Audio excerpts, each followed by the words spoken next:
আসসালামু আলাইকুম দর্শক, কেমন আছেন আপনারা? বাংলাদেশের স্টুডেন্টদের গণ অভ্যুত্থান, অসহযোগ ইত্যাদির মাধ্যমে সরকারের পতন হয়েছে এবং এখন একটা অন্তর্বর্তীকালীন সরকার গঠনের একটা প্রক্রিয়া চলছে।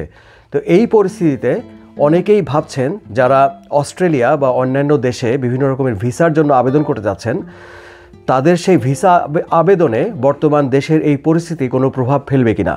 এটা বেশ একটা দুশ্চিন্তার বিষয়, বিশেষ করে যারা অনেকদিন থেকেই ভিসা আবেদনের জন্য একটা প্রক্রিয়া করে আসছেন এবং ভিসার জন্য অ্যাপ্লাই করার জন্য রেডি হচ্ছেন তাদের জন্য। তো আজকের ভিডিওতে আমি সেই বিষয় নিয়ে কথা বলবো, পুরো ভিডিওটা খেয়াল করে দেখবেন।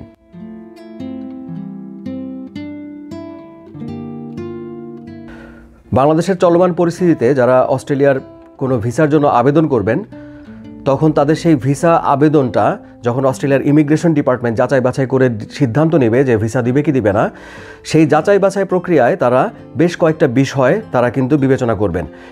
সেটা কি তারা বিবেচনা করবেন সেই বিষয়টা নিয়ে তারা কিন্তু তাদের ওয়েবসাইটে, অর্থাৎ ইমিগ্রেশন ডিপার্টমেন্টের যে ওয়েবসাইট, সেই ওয়েবসাইটে কিছু তথ্য তারা দিয়ে রেখেছে।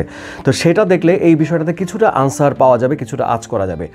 এখানে দেখুন, স্টুডেন্ট ভিসার আবেদন তারা যখন পর্যালোচনা করবে, সেখানে তারা কি ফ্যাক্টর বা কি বিষয় তারা বিবেচনা করবে তার কিন্তু কথা এখানে বলেছে। তার মধ্যে একটা কথা তারা বলছে যে we consider situation in their home country or country of residence. এই ক্ষেত্রে বাংলাদেশ থেকে যারা আবেদন করবেন, সেই বাংলাদেশের পরিস্থিতিটা তারা কিন্তু বা সিচুয়েশনটা তারা কিন্তু কনসিডার করবেন। এবং এখানে দেখেন তারা স্পষ্ট করেই বলেছে পলিটিক্যাল এবং civil unrest in their home country, অর্থাৎ আবেদনকারীর দেশের যে একটা রাজনৈতিক পরিস্থিতি বা একটা যে সিভিল একটা আনরেস্ট চলছে, সেই বিষয়টা তারা কিন্তু বিবেচনা করবে।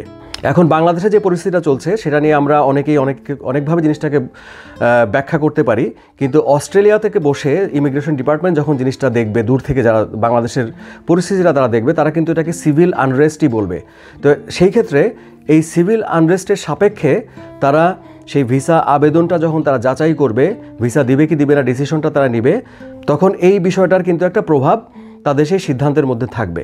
আমি বলছি না যে তারা এই পরিস্থিতিতে, বাংলাদেশের এই পরিস্থিতিতে কেউ ভিসার জন্য অ্যাপ্লাই করলে ভিসা তারা পাবে না, অস্ট্রেলিয়া থেকে ভিসা তারা দিবে না, তা কিন্তু আমি বলছি না। তারা এখানে যে কথাটা বলছে, তাদের যেটা অফিসিয়াল কথা, সেটাই আমি আপনাদেরকে দেখাচ্ছি, যে তারা বলছে তারা বিষয়টা বিবেচনা করবে এবং সেটা বিবেচনা করে তারা সিদ্ধান্ত নেবে। কাজেই বাংলাদেশ থেকে যারা এখন ভিসার জন্য আবেদন করবেন, অস্ট্রেলিয়া যেহেতু বলছে তারা বিবেচনা করবেন, আপনারাও এই বিষয়টা মাথায় রেখে বিষয়টা বিবেচনা করে সেইভাবে ভিসার জন্য আবেদন করবেন। আর অস্ট্রেলিয়ার সাথে বাংলাদেশের একটা কূটনৈতিক এবং একটা রাজনৈতিক বা একটা সম্পর্ক আছে, বন্ধুত্বপূর্ণ সম্পর্ক আমি বলবো। সেই কারণে অস্ট্রেলিয়ার কিন্তু অ্যাম্বাসিও বাংলাদেশে আছে। তারা বাংলাদেশের যে এখনকার পরিস্থিতি সেটা কিন্তু তারা পর্যবেক্ষণ করছেন এবং অস্ট্রেলিয়ার কয়েকজন এমপিও এই বিষয়টা দিয়ে উদ্বেগ প্রকাশ করে কিন্তু তারা স্টেটমেন্ট দিয়েছিল যখন আন্দোলন চলছিল পুরোদমে সেই সময়টাতে। আর অস্ট্রেলিয়ার সাথে আমেরিকা এবং অন্যান্য যে দেশগুলো, এই দেশগুলোর মধ্যেও কিন্তু একটা প্যাক্ট বা একটা তথ্য আদান প্রদানের একটা সম্পর্ক আছে। তো এই ক্ষেত্রে আপনারা হয়তো অনেকেই জানেন যে আমেরিকা বাংলাদেশের রাজনৈতিক বেশ কয়েকটা ব্যক্তিত্বকে অবাঞ্ছিত ঘোষণা করেছে, যারা তাদেরকে ভিসা দিবে না আমেরিকা প্রবেশ করার জন্য, সেরকম একটা কথা তারা বলেছে। অস্ট্রেলিয়া সেরকম কোনো কিছু এখনও বলেনি, কিন্তু না বললেও যেটা বলছিলাম যে অস্ট্রেলিয়ার সাথে কিন্তু আমেরিকার একটা খুব ক্লোজ একটা সম্পর্ক আছে। তারা ইমিগ্রেশন এবং অন্যান্য যে তথ্যগুলো সেগুলো একে অপরের সাথে আদান প্রদান করে এবং আমেরিকাতে যে ভিসার যে পলিসি, সেটার কিন্তু একটা প্রতিফলন অনেক ক্ষেত্রে অস্ট্রেলিয়ার মধ্যেও দেখা যায়। কাজেই অস্ট্রেলিয়া এখন এই ব্যাপারটাও অবগত আছে যে বাংলাদেশ থেকে এখন কিন্তু এই কারণে, বাংলাদেশে এখন যে একটা পরিস্থিতি চলছে, এই কারণে বাংলাদেশ থেকে অনেকেই কিন্তু ট্যুরিস্ট ভিসায় বা অন্য কোনো ভিসায় অস্ট্রেলিয়াতে এসে পরবর্তীতে অ্যাসাইলাম বা রাজনৈতিক আশ্রয় চাওয়ার চেষ্টা করতে পারে, যেটা অস্ট্রেলিয়ার কাছে যেটা আসলে কাম্য না। তো সেই ক্ষেত্রে যারা ট্যুরিস্ট ভিসার জন্য অ্যাপ্লাই করবেন, তাদের সেই ভিসার আবেদনটাও কিন্তু অস্ট্রেলিয়া খুব ভালোভাবে স্ক্রুটিনি করবে, খুব ভালোভাবে ডিটেলস খুঁটিয়ে দেখবে এবং কোনো কারণে যদি কোনো অস্ট্রেলিয়ান ইমিগ্রেশন ডিপার্টমেন্টের সংশয় হয়, সন্দেহ হয় যে এই ব্যক্তি কোনো একটা রাজনৈতিক ব্যাকগ্রাউন্ড তার থাকতে পারে এবং যেটার কারণে অস্ট্রেলিয়াতে ভিজিট ভিসায় আসার পরে অ্যাসাইলাম বা রাজনৈতিক আশ্রয় চাওয়ার একটা সম্ভাবনা আছে, এরকম যদি তারা মনে করে, সেক্ষেত্রে কিন্তু তারা সেই ভিসার আবেদনটা প্রত্যাখ্যান করে দিবে। তো মূলত যেটা বোঝা যাচ্ছে যে স্টুডেন্ট ভিসা এবং ট্যুরিস্ট ভিসা, এই ধরনের যে অস্থায়ী যে ভিসাগুলো আছে, অর্থাৎ যেগুলোতে অস্ট্রেলিয়াতে আসবে স্বল্প মেয়াদে অথবা কিছুদিনের জন্য পড়াশোনা বা বেড়ানোর জন্য এসে তারপরে আবার ইভেনচুয়ালি চলে যাওয়ার যে ভিসাগুলো, এই স্বল্পমেয়াদী বা টেম্পোরারি যে ভিসাগুলো, সেই ভিসাগুলোর ক্ষেত্রে মূলত তারা বেশি এই বিষয়গুলোকে বিবেচনায় রাখবে।